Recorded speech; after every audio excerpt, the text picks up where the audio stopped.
Did you know that there's a fifth gospel? At least in Augustine's mind, there should be. You see, Augustine has a uniquely high level of appreciation for the book of Psalms. He practically sees it as a fifth gospel.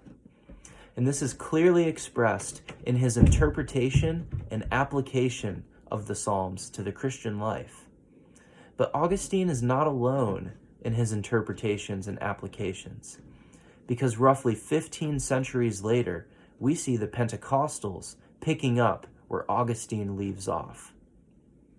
Even though Pentecostals have a slightly different interpretation of the Psalms than Augustine does, the application is the same.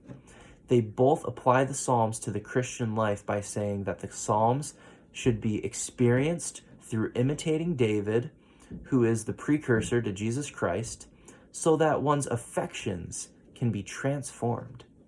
For example, in Psalm 142, both Pentecostals and Augustine interpret this psalm through a Christocentric lens. They see Christ in the person of David. And as a result, the application that follows is the church should imitate David. Whatever David does in the psalm, the church should follow suit, because David points to Christ, and believers ought to obey and imitate Jesus Christ. For Psalm 107, Augustine views and interprets this psalm through the lens of experience.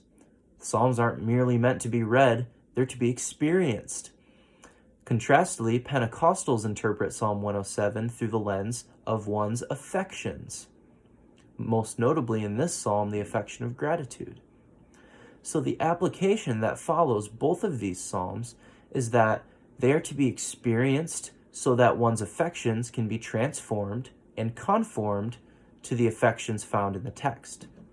The same is true for Psalm 63. Augustine views and interprets this psalm by looking for specific virtues and behaviors as found in the person of David, and Pentecostals interpret this psalm again through the lens of one's affections and how they can be transformed.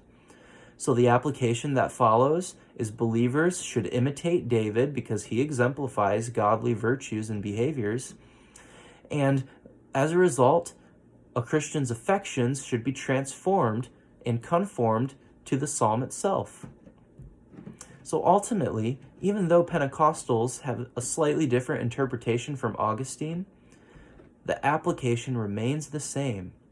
They call the church to imitate David so that one's affections can be transformed so that they can look more like Jesus Christ.